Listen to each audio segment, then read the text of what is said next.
J'ai le réel plaisir de vous présenter cette émission, réflexion des rédactions, un cadre de concertation de journalistes de la province du Congo central en particulier et d'ailleurs en général. Et j'ai le réel plaisir de recevoir pour vous des éminents journalistes de la ville de Matadi. J'ai Glodino Lukanou, rédacteur à Ma Bannière Télévision et Ma Bannière FM. Salutations spéciales et bienvenue.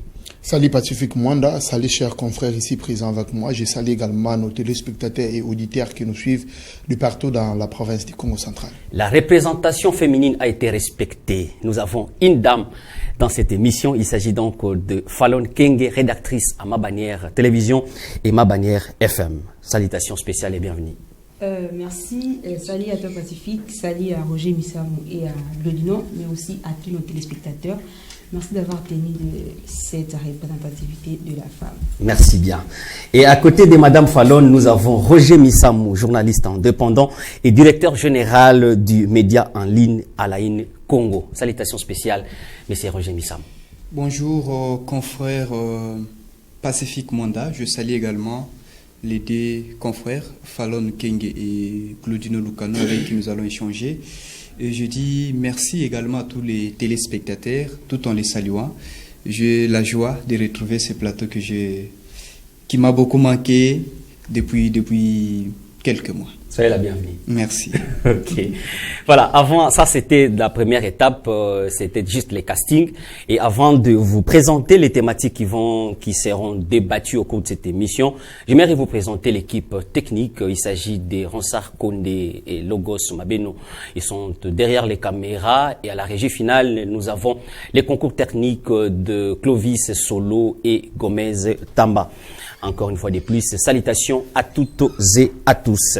Quelles sont donc les thématiques? Nous allons parler de la question écrite du député provincial Juif Manianga, élu de la circonscription de Matadi au gouverneur des provinces Grace Kwanga Manswangi Bilolo. Et comme thématique aussi, on va parler de la sortie du gouvernement provincial. Et en troisième position, nous allons parler la recrudescence des cas d'incendie dans la province du Congo central. Nous prenons directement la première thématique, la question écrite du député provincial Juif Manianga adressée au gouverneur de province Grace Manswangi Bilolo. Glodino Lukanou, quelle analyse avez-vous faite pour cette démarche de ces députés de la province, soit de la circonscription de Matadi? Voilà, merci beaucoup. J'ai suivi l'interview de l'honorable Juif Manianga. Dans son interview, Juif Manianga a dit que le gouverneur des provinces n'est pas encore investi à l'Assemblée provinciale et donc il n'avait pas... Il a parlé du gouvernement qui n'est pas encore investi.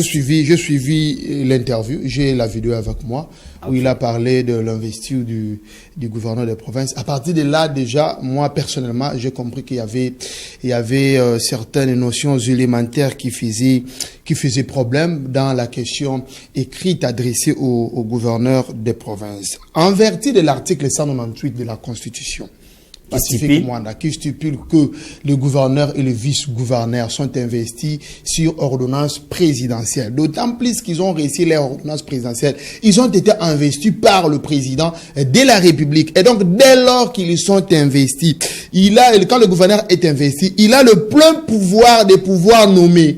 Il a le plein pouvoir de pouvoir nommer les personnes de son choix en vertu, bien sûr, de la compétence. Et donc, laisser adresser une question écrite à l'endroit du gouverneur quant à ça. Moi, je pense que c'est vouloir de trop auprès du gouverneur de province. Je l'ai dit ici, en vertu de l'article 198 de la Constitution, le gouverneur et vice-gouverneur sont investis par ordonnance présidentielle. Étant investi, il a le plein pouvoir de pouvoir nommer. Et c'est ce qui a été fait.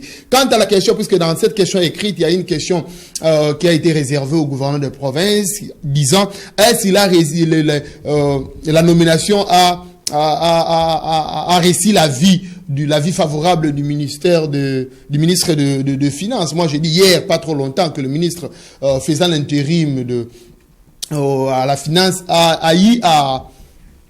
a notifié les erreurs nominés. Et donc, s'il n'avait pas donné son avis, moi, je pense qu'il n'aurait pas ici Donc les ministres sortants. Les ministres sortants a notifié le nouveau nominé, c'est-à-dire le DG et le DGA. Ils ont été notifiés par le ministre sortant. Donc c'est ce ministre-là qui a également donné son avis. C'est comme ça que moi je dis peut-être qu'il y a quelques notions qui ont échappé aux députés juifs Manyanga. Mais dans tout ça, nous allons attendre la réponse du gouverneur de province quant à ça. Et c'est une démarche légale. Et donc il est dans ses droits de pouvoir le faire aussi.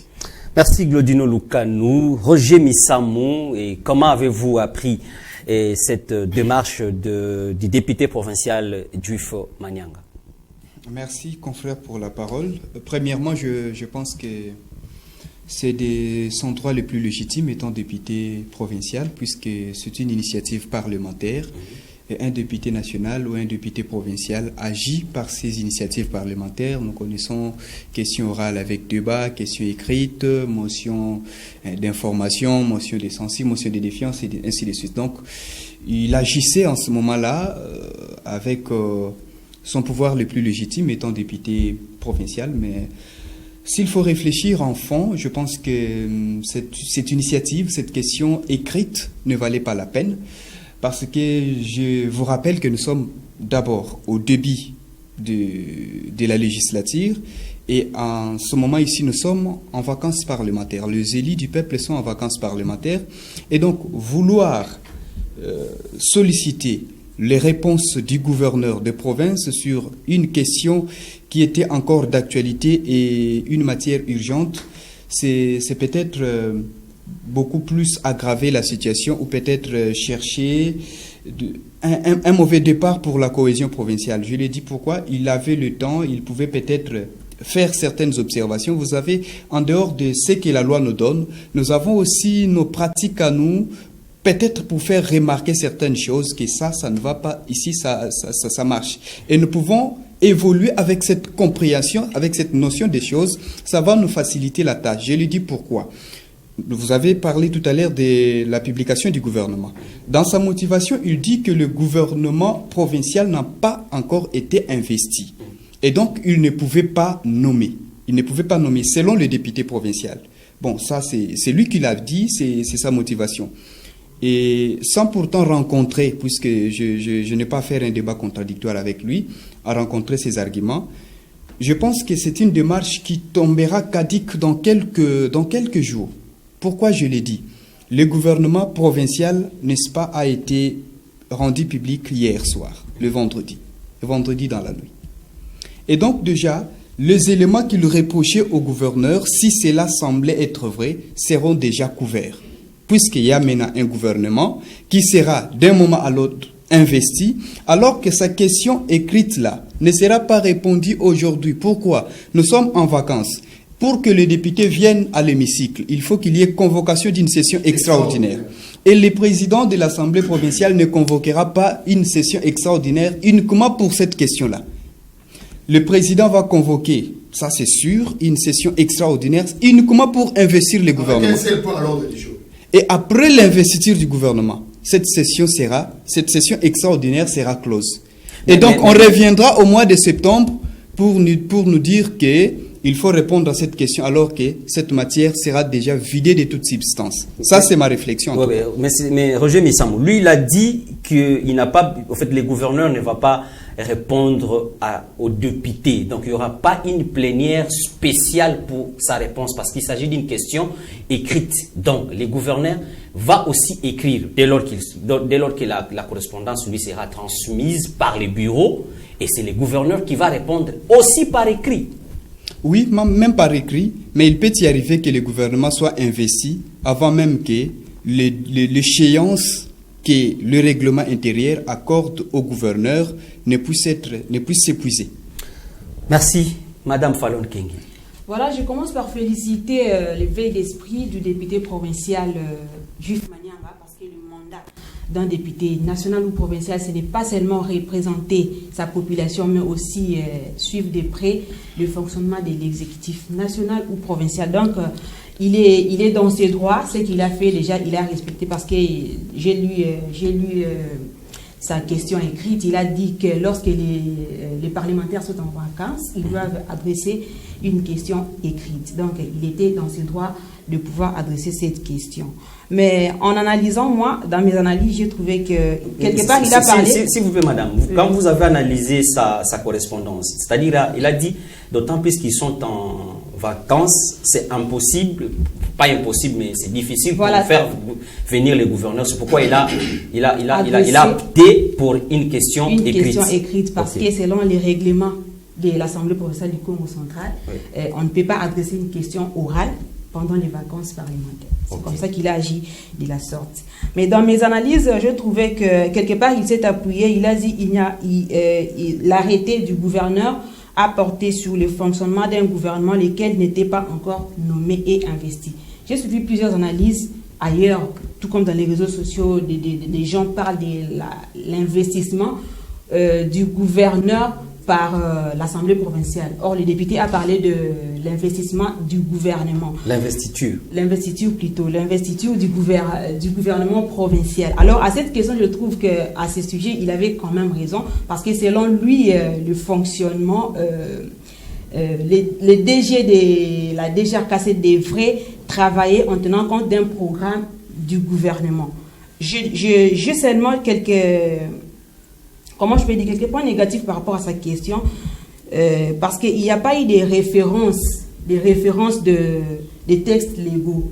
Voilà, parce que tout le monde n'est pas légiste. Il y a des personnes qui ont étudié les lois, particulièrement moi, par exemple, je lis la Constitution, mais je n'ai pas la même compréhension de la loi que les légistes qui ont étudié les lois. Donc, dans ce qu'il a dit, il sait pas qu'il a raison, mais il devrait quand même nous référencer, nous donner des articles pour appuyer, nous permettre d'avoir connaissance des articles ou des textes légaux qui appuient vraiment cette démarche-là. Mais sinon, nous avons également appris que le DG de la DGRKC a été notifié, c'est-à-dire que le ministère sortant qui assumait l'intérim avait été consulté, parce que la notification du DG et de ces DGA ont été faites par le ministre provincial qui assumait l'intérim. Voilà. Merci Madame Fallon Kengue. Glodino Lucano. Madame Fallon a dit elle a parcouru la correspondance et les directeurs provinciaux, les directeurs généraux de la DGRKC doivent exécuter, soit doivent suivre la ligne qui lui sera donnée par les gouvernements provincial. Mais d'autant plus que ces gouvernements provinciaux n'ont pas encore investi et les gouverneurs précipitent, je ne sais pas si c'est ça les termes, c'est ça les termes qu'il faut employer, précipitent pour nommer un ministre, un directeur général qui doit être sous tutelle du ministère de Finances. Est-ce que cet éclaircissement ne vaut pas la peine pour lui donner raison? Sans impact, pourquoi je dis que ça ne pouvait pas lui donner raison? Je dis aucune loi ne dit que le DG de la DGRKC doit être nommé seulement sur base d'un programme du gouverneur. C'est-à-dire qu'il peut être nommé et qu'un programme peut le suivre bien après. Ok, il peut être nommé aujourd'hui, il est là, il travaille et que demain il y a un programme que le gouverneur va présenter à l'Assemblée provinciale que lui va prendre et exécuter. Il n'y a aucun problème, il n'y a aucun souci. Bon, je pose la question, si Mavoka était toujours là, on allait dire que Mavoka ne va plus travailler, il va attendre le programme qui sera mis en place par le gouvernement qui sera investi à l'Assemblée provinciale. Non, c'est comme ça que moi je dis, c'est pratiquement une démarche vaine qui, comme l'a dit Roger Missamou, qui risque de déranger simplement la cohésion provinciale dans la province du Congo central, ou sinon pour dire que c'est un débit déjà raté de la part du gouverneur. C'est que nous ne voulons pas. Moi, je pense qu'à ce niveau ici, on doit accorder la chance au gouverneur de province. Attendons voir ce qu'il va apporter. Peut-être que ça sera bénéfique pour la province du Congo central. Roger Missamou, est-ce qu'il n'y aura pas peut-être dysfonctionnement entre la direction générale la direction générale des recettes du Congo central et le ministère des Finances? Pourquoi je l'ai dit? Parce que apparemment la personne qui est nommée n'est pas de la même obédience que le ministre des Finances. Est-ce que ça ne peut pas créer des crocs à jambes? Parce que vous le savez, il faut que la personne qu'on doit mettre quelque part, il doit être de même obédience avec l'autre là qui dirige. Est-ce que ça ne pouvait pas créer des problèmes là-dessus? Bon, je ne comprends pas d'abord le contenu que vous donnez au terme obédience, puisque déjà, ils sont dans une même équipe, ils sont dans une même maison. Même si l'autre est, je ne sais de quel parti, même il est de l'opposition. Nous avons Constant Moutamba au gouvernement central, qui n'est pas de la vie politique de Judith Soumino, la première ministre, qui, elle, est de la majorité. Mais comment est-ce que Moutamba va travailler? C'est en suivant les programmes. Donc, lorsque vous êtes dans les institutions, vous agissez au nom et pour le compte des institutions. Vous exécutez les programmes qui vous sont présentés. Et s'agissant du programme du gouvernement, que peut-être comment est-ce que la direction générale des recettes va fonctionner sans qu'il y ait un programme du gouvernement? Écoutez, c'est quoi? Que les gens ne nous embrouillent pas. C'est quoi le travail ou la mission d'une régie financière? N'est-ce pas la maximisation des recettes? Oui. Alors, la maximisation ou la mobilisation des recettes que nous connaissons très bien, au Congo Lambongo. Donc, remplir la caisse de l'État. C'est ça d'abord, c'est l'unique travail. Il y a régie financière. Et avec ce travail-là, la régie financière a des assignations. Donc, en entendant l'investiture du gouvernement, je présume que le nouveau directeur ou le nouveau comité de gestion de la DGRKC va continuer sur cette lancée des assignations qui avaient déjà été signées par l'ancien comité, par les comités sortants. Puisque le directeur général sortant Mavoka ne travaillait pas à l'aveuglette, il avait des assignations, il avait pris des engagements au ministère des Finances. Absolument. Pas au ministre, mais au ministère des Finances. Donc l'individu Babi Vango qui est parti ne doit pas bloquer la province. Il est parti, la province continue à fonctionner et au nom de la continuité de l'État, la DGRKC va continuer à travailler sur base des assignations dont le gestionnaire précédent avait déjà signé ou avait déjà souscrit, auxquels ils se sont engagés. Et lorsque le programme sera présenté, sur base de ce programme-là, il y aura peut-être réajustement des assignations et en fonction aussi du travail que l'ancien comité a fait. Puisqu'on ne peut pas venir que non, comme c'est un nouveau gouvernement, nous avons un nouveau programme, les assignations de la DGRKC étaient peut-être à 3 milliards, maintenant nous passons à 6 milliards. Il faut d'abord commencer par évaluer. Est-ce que les assignations que la DGRKC avait le mois passé, la DGRKC avait réussi à les atteindre ou à les dépasser, et c'est sur base de ça que le nouveau gouvernement va chercher à améliorer, peut-être à réduire ou encore à réadapter. Donc moi c'est ça que je pense, ça ne peut pas bloquer la province, la roue doit continuer à tourner. La roue doit continuer à tourner. Madame Fallon, est-ce que ça ne va pas bloquer la machine? En tout cas, je ne pense pas que ça va bloquer parce que déjà dans toute administration, il y a des documents qui, certes que la signature c'était pour le ministre sortant, mais celui qui viendra trouvera quand même les documents qui sont là et devra être contraint de travailler en continuant ce que son prédécesseur avait signé et avait comme objectif. Tout en tenant compte aussi du programme du gouvernement maintenant qui va sortir, je pense qu'ils peuvent continuer à travailler. Il faut que la province avance. Voilà. Alors, on ne peut pas parler de la question écrite du député Diouf Manianga sans pourtant aussi parler de la nomination de ces gens au niveau de la DGRKC, je pense. Glodino Lucano, est-ce que c'était important qu'on puisse directement changer un autre directeur général au niveau de la DGRKC? Important ou pas, moi je pense qu'il a plu. Je reprends dire ici Pacifique Mwanda. C'est en vertu de l'article 198 de la Constitution. Lorsqu'il a été investi sur ordonnance présidentielle, il a le plein pouvoir de pouvoir nommer. Il a plu au gouverneur de province, grâce à Bilolo, de pouvoir choisir un autre collaborateur qui va travailler avec lui. Où est le problème? Il n'y a aucun problème. Même moi, à sa place, je choisirais les bons collaborateurs pour qu'on travaille ensemble. Il a trouvé que Mavoka ne pouvait pas. Non, en dépit de sa performance. Je ne dis pas que Mavoka n'a pas bien travaillé. Okay. Mais ça mérite également la confiance aussi, la confiance du chef. Est-ce que Mavoka mérite la confiance du chef? Ou sinon, d'après les chefs, c'est Julien qui peut faire mieux que Mavoka. Où seraient les problèmes? Mais aussi, au vu des réalisations de Julien Zamwangana. Vous savez, Julien Zamwangana a été nommé comme DG de la DGRKC c'était au mois d'octobre 2021. Juste à l'arrivée, après l'arrivée.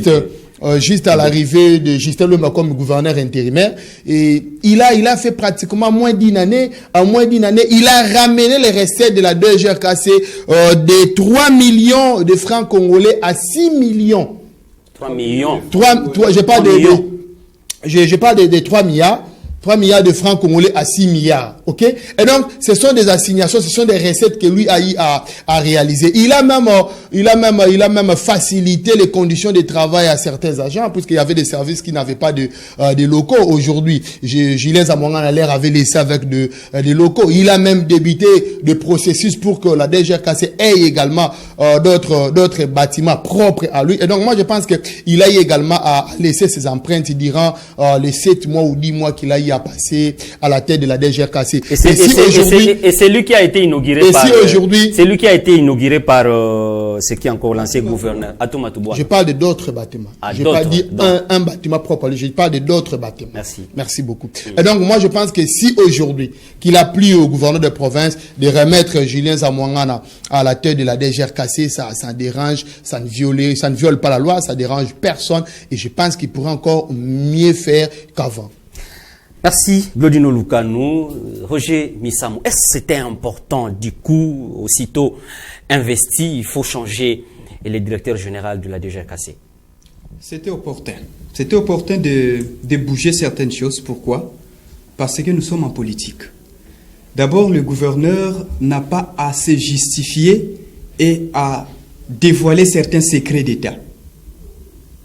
Si je me mettais à sa place, il y a certaines choses qui nécessitent des agissements rapides. Des agissements rapides. Vous comprenez? Donc, je crois que le gouverneur avait toutes les raisons qui le motivaient à pouvoir opérer cette nomination, ou bien ce changement à la tête de la DGRKC. C'est quelqu'un, celui qui était là, c'est quelqu'un ou c'est un comité qui a bien travaillé visiblement. On ne sait pas les dessous des cartes. Puisque ce qu'on nous brandit, ce n'est pas parfois les vrais chiffres.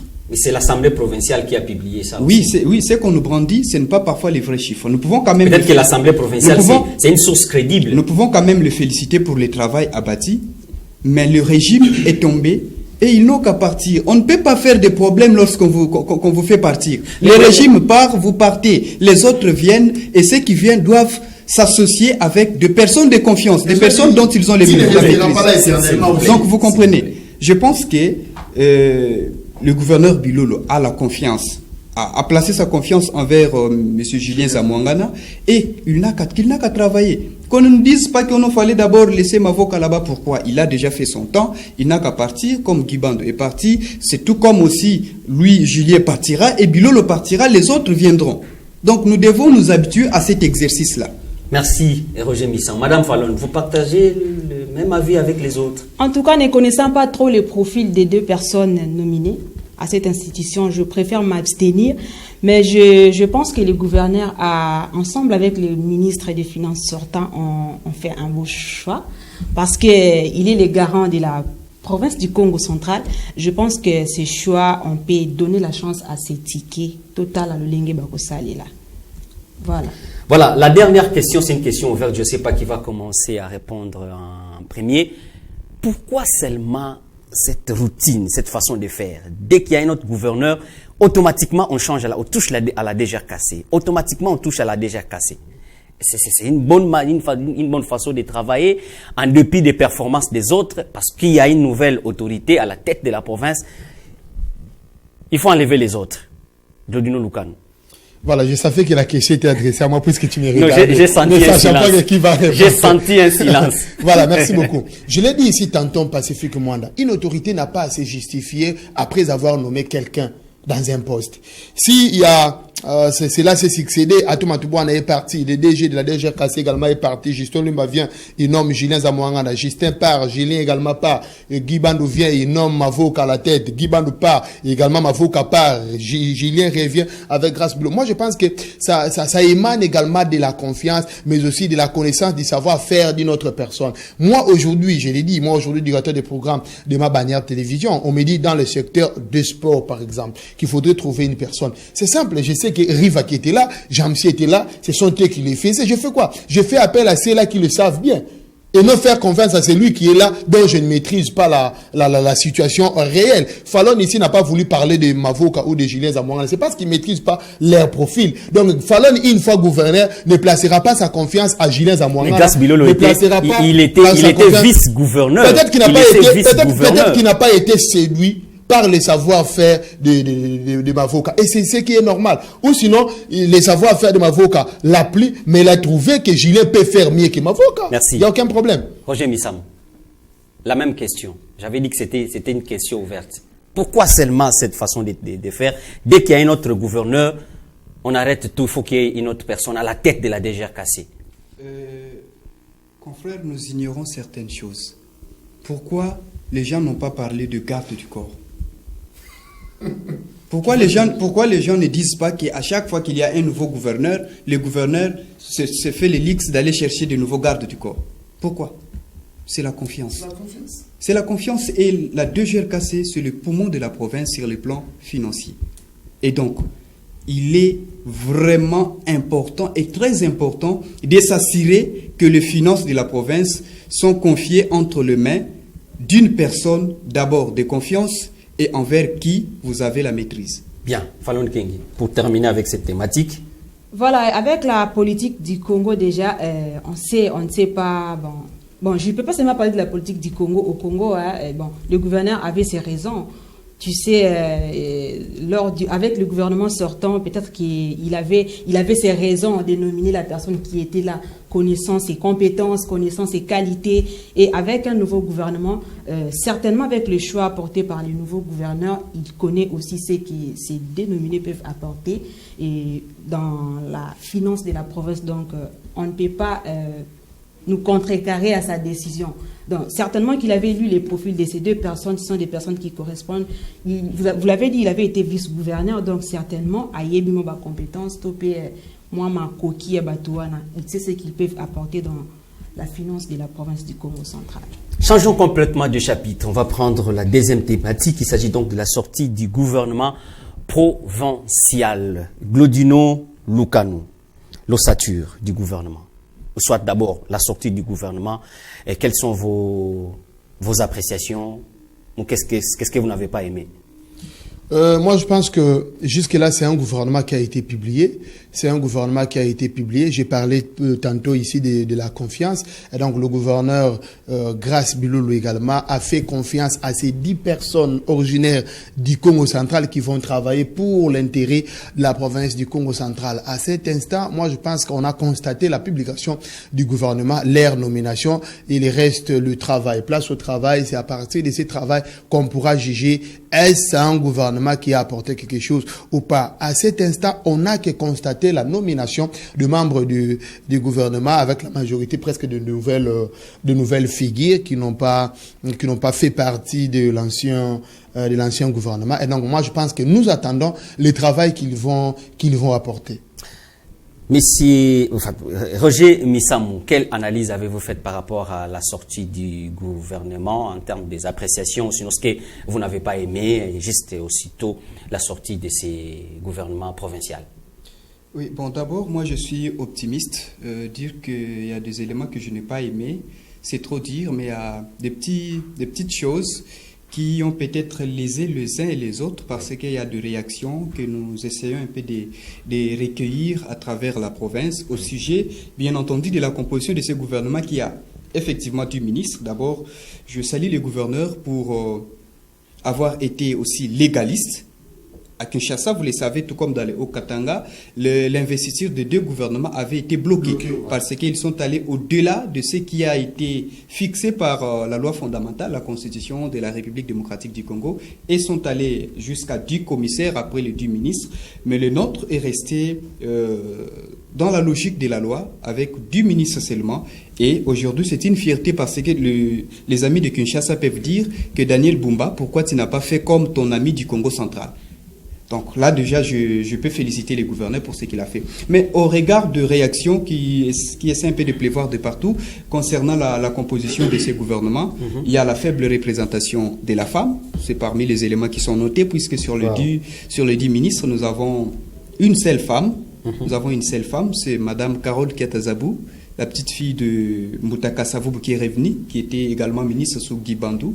Mais aussi, il y a la non-représentation. Selon ce que nous suivons à travers les réseaux sociaux sur la voie des ondes, il y a certains députés et d'autres notables qui essaient un peu de réagir, qui non, écoutez, il y a la ville de Boma qui n'est pas représentée, il y a le territoire de Kassangoulou qui n'est pas représenté, il y a le territoire de Songololo et Kimvula qui n'est pas représenté. Ça, ce sont les réactions que nous avons recueillies d'un moment à l'autre, mais la publication du gouvernement s'est faite la nuit et les réactions finissent déjà le matin. Donc on n'a pas encore le temps de bien vérifier cela.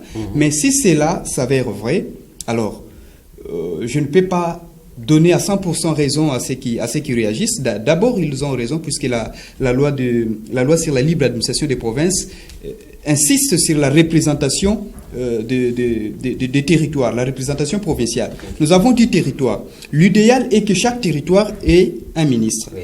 On va nous dire que non, écoutez, nous avons 10 territoires, mais nous n'avons que 10 ministres. Alors, où sera la part de la ville de Matadi et de la ville de Boma? C'est la question que les gens se posent. On peut répondre à cette question en disant que, bon, écoutez, le gouverneur est de Tchéla.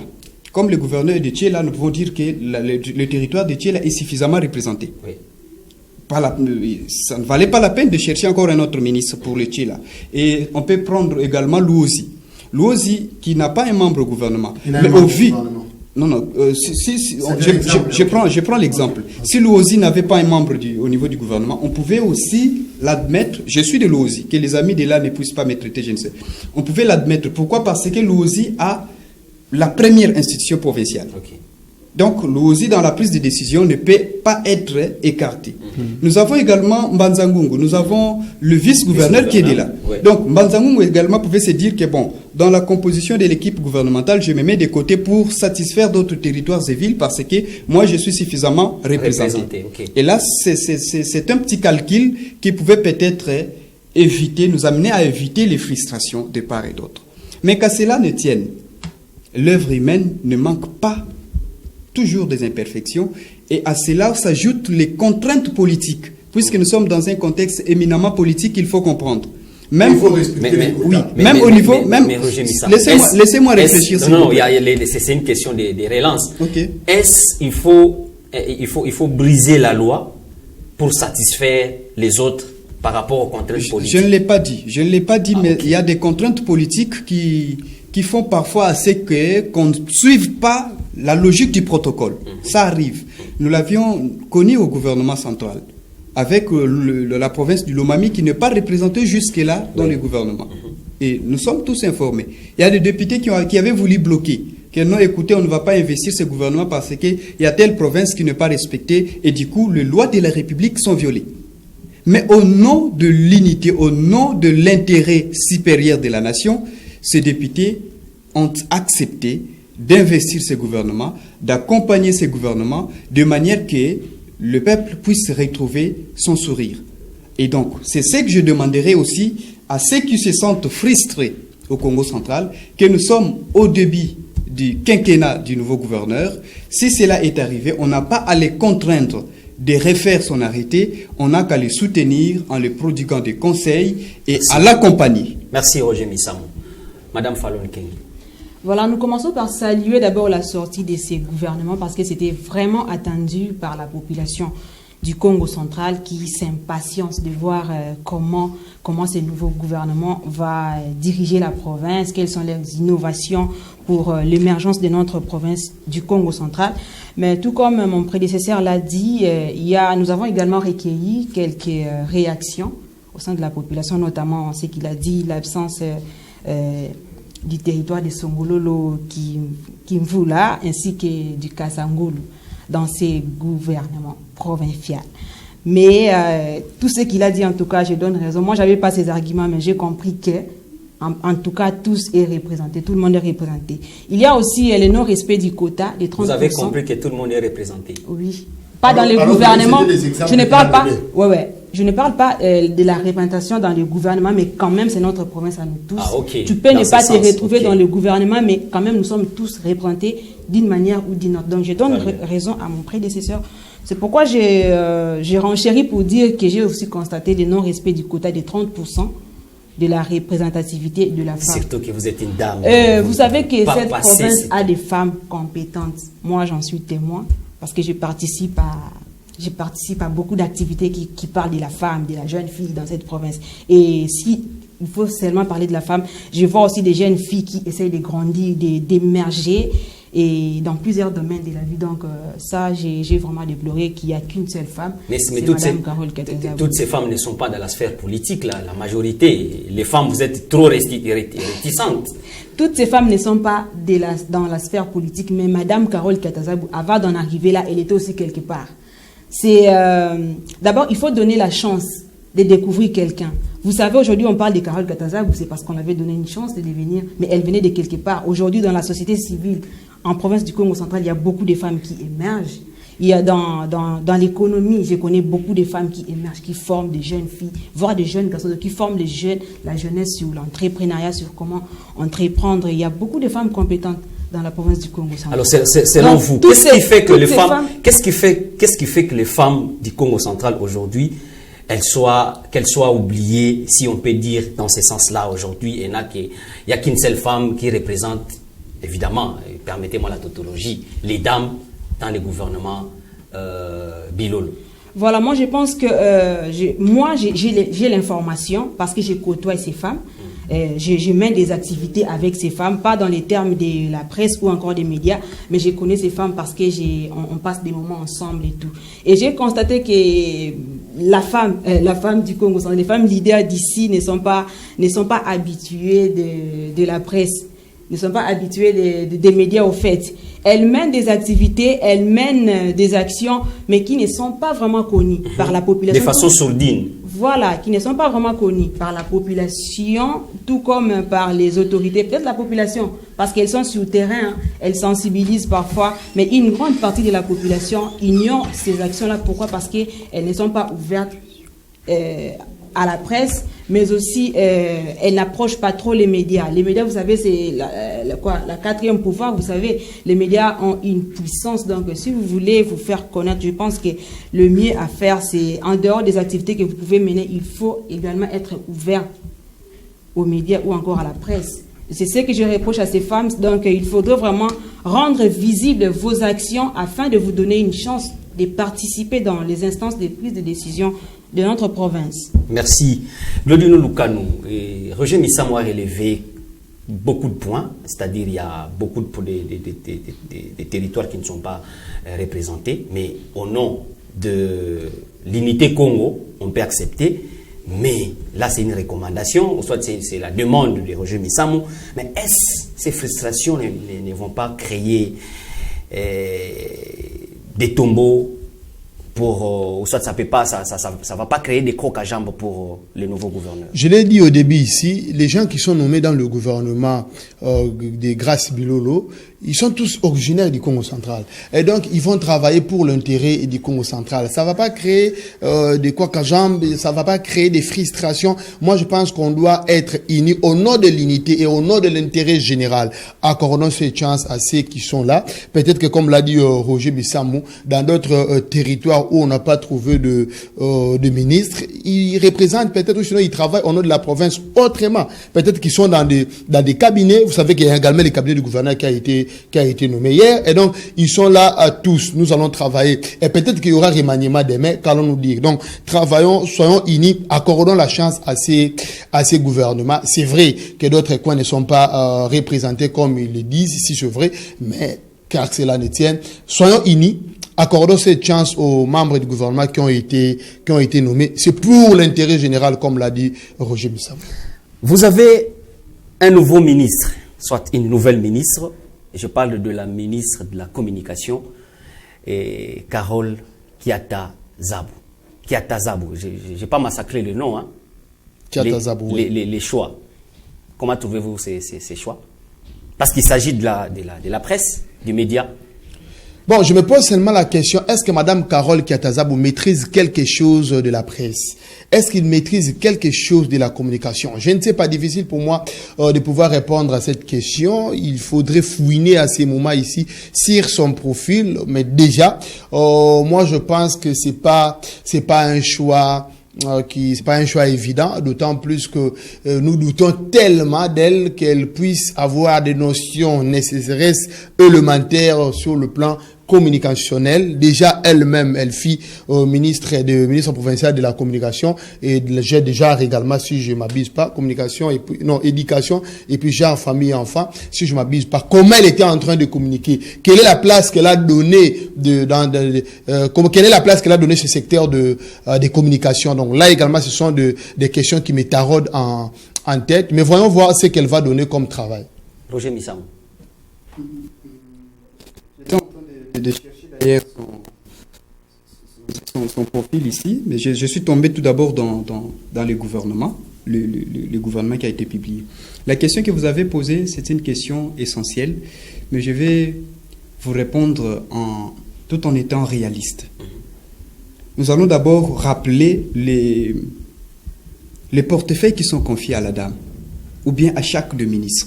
Il y a de ces ministres qui ont récit 6 portefeuilles, 5 portefeuilles. Et c'est difficile de trouver quelqu'un qui a de la connaissance ou assez de maîtrise dans tous ces portefeuilles-là. C'est difficile. C'est difficile.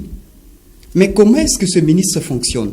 S'il n'a pas assez de connaissances dans le secteur Songolo, il sera ou elle sera autorisée à se faire attacher des conseillers.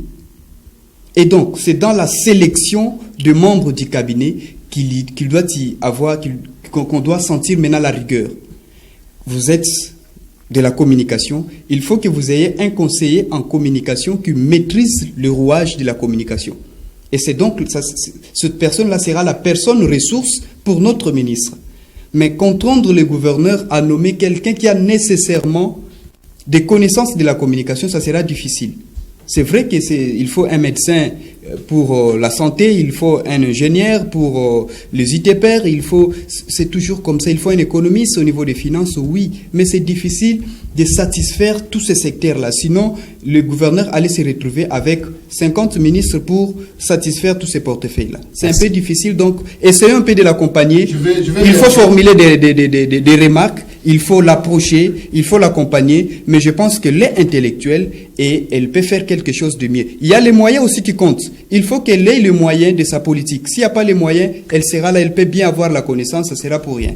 Merci. Madame Fallon Kenge, vous aurez la parole quand vous allez conclure, parce qu'on me fait signe que nous sommes déjà arrivés à la fin. Madame Fallon, d'autres journalistes disent que Madame Carole, quand elle était ministre de l'Éducation, elle ne communiquait presque pas ou difficilement. Donc c'est difficile d'arracher son interview. Et maintenant là, il est à la presse, aux médias, est-ce que ça sera facile? Madame Carole, je l'ai connue lors du gouvernement sortant et je l'ai plus connue dans sa casquette de ministre des genres. C'est là que j'ai plus participé dans les activités où elle a aussi été présente. J'ai senti sa touche. Mais en termes de communication, c'est que les autres peut-être disent, c'est vrai que je n'ai pas vraiment senti une collaboration. Mais cette fois-là, comme elle est maintenant ministre des tutelles, je pense qu'elle sera obligée de s'ouvrir cette fois dans ces domaines. Et ce sera vraiment important parce qu'on ne peut pas être ferme dans un domaine où on chapeaute soi-même. Je pense qu'elle a l'obligation de s'ouvrir et surtout qu'elle est l'unique femme. Je pense qu'elle mérite beaucoup d'accompagnement parce qu'à travers elle, d'autres femmes pourraient bénéficier de... Merci, madame. Bruno Lucano, c'est votre conclusion. Voilà, je conclue pour le second sujet. Je dis, Madame Carole Kiatazab n'avait presque pas trop communiqué le mandat passé quand elle fit ministre de l'Éducation et du genre. Vous l'avez même dit ici, beaucoup de journalistes l'ont dit, alors qu'elle avait un conseiller en communication également. Et moi, je dis ici, pour ajouter ce que Roger a dit, c'est vrai ce que Roger a dit, qu'il est difficile de trouver quelqu'un qui est expert ou qui se connaît dans 5 ou 6 portefeuilles, comme nous les constatons dans ce gouvernement. Mais aussi le nombre de membres dans des cabinets. C'est là où il y aurait également des problèmes. Dans un cabinet, on vous dit, vous devrez prendre moins de 10 personnes. Alors que vous avez 5 portefeuilles. Dites-moi, vous avez besoin d'un garde du corps, vous avez besoin d'un chauffeur, vous avez besoin d'un secrétaire, vous aurez besoin de conseillers, vous aurez besoin d'un directeur de cabinet. C'est difficile pour s'en sortir également. Ça sera tellement difficile. Donc moi, je pense qu'à ce niveau ici, c'est au gouverneur des provinces également de pouvoir ouvrir également une porte aux membres du gouvernement, de pouvoir trouver quelques membres dans leur cabinet, au-delà même de 10, 15, 16, 17, ça serait une très bonne chose. Alors pour conclure par rapport au premier sujet, je l'avais dit, mesdames et messieurs, faisons confiance aux autorités que nous avons aujourd'hui. Il n'est pas question actuellement là de pouvoir nous opposer en tout et pour tout, d'autant plus qu'ils n'ont même pas encore posé des actes réels pouvant annoncer également le développement de la province du Congo central. Il a plu au gouverneur des provinces de nommer Julius Amouangana à la DGRKC. C'est normal, il a été investi par ordonnance présidentielle. Le choix de Julius Amouangana, le pourquoi inutile de pouvoir poser cette question, puisque l'autorité n'aura pas à se justifier. Merci, quant à ça. Vous l'avez déjà dit. Roger Missam, votre conclusion. Oui, la conclusion, je souhaite glisser quelque chose sur l'avenir de la province parce que ça doit nous préoccuper tout le monde. L'équipe gouvernementale qui a été mise en place doit tabler sur les priorités. C'est vrai, nous avons le gouverneur qui a son programme de relance du développement du Congo central, oui, mais il faut aller avec des priorités en fonction des moyens. Et donc, il y a certains projets qui sont importants, mais qui ne devront pas nécessairement être prioritaires. Pour moi, je pense que la priorité, c'est l'accès. C'est la facilité de la population à accéder aux services de base. Avoir de l'eau. Même au village. De l'eau au moins potable. Construisez des sources. Des bornes des forages partout, pas les forages de Kinshasa, des forages partout. Il faut en tout cas, il faut des routes, des desserts agricoles. À Matadi, nous mourrons de faim parce qu'il n'y a pas de routes. Ce n'est pas que nous manquons la nourriture, ce n'est pas que nous manquons les produits agricoles avec lesquels nous pouvons nous nourrir, mais parce qu'il n'y a pas de routes. Nous connaissons l'auteur qui a même intitulé son ouvrage « Tout pourri chez nous ». Tout pourri chez nous, nous avons le maïs, nous avons tout. Allez dans les Mayombe, allez dans les Maniang, allez un peu partout, vous allez vous rendre compte qu'il y a énormément de produits agricoles, mais nous n'avons rien. Et essayez aussi de promouvoir cette agriculture-là. Cherchez à industrialiser. Nous allons prendre même l'exemple du Haut-Katanga. Dans le Haut-Katanga, le gouvernement provincial produit du maïs. Et on peut le faire aussi, ça va nous rapporter des moyens. Donc, je pense qu'il faut tabler sur les priorités. Comme le gouverneur a dit, pardon pour citer, que le social, c'est le thermomètre. Je pense que c'est une phrase magique. Comme il a eu à prononcer ça, nous allons le juger. Comme on dit, il faut juger le maçon au coin du mur. Nous allons le faire. Merci. Madame Fallon, votre... Voilà, nous sommes à la fin. Le nouveau gouverneur est là, le nouveau gouvernement est là. Vous avez un projet, vous avez un programme sur lequel vous devez fonctionner. Et la population avait acclamé ces programmes parce qu'elle avait vraiment retrouvé ses intérêts dans ces programmes lors de votre campagne. Monsieur le gouverneur, j'ai suivi. Alors, si vous marchez... Un programme de campagne, bien sûr. Il y aura un autre programme qui sera investi incessamment. Ok, pas mal, mais nous, d'abord, la population avait d'abord acclamé ce qu'elle avait entendu. Et si vous continuez à marcher dans ça, donc, ce sera vraiment une bonne chose parce que la population a beaucoup d'attentes. Voilà. Merci Madame Fallon Kenge, les rideaux sont tirés et cela annonce la fin de cette émission Réflexion des rédactions. J'ai eu l'honneur de recevoir pour vous M. Glodino Lukanou, journaliste à Ma Bannière Télévision et Ma Bannière FM. Merci pour votre disponibilité. C'est moi qui vous remercie. Roger Missam aussi faisait partie de l'équipe des intervenants d'aujourd'hui. Merci pour votre disponibilité aussi. Merci confrère et merci à tous les téléspectateurs auditeurs de Ma Bannière. Merci Madame Fallon aussi, merci pour votre disponibilité. Merci à toi Pacifique Mwanda. Ok, nous sommes arrivés à la fin. Merci à l'équipe technique. C'est fini pour aujourd'hui. Au revoir.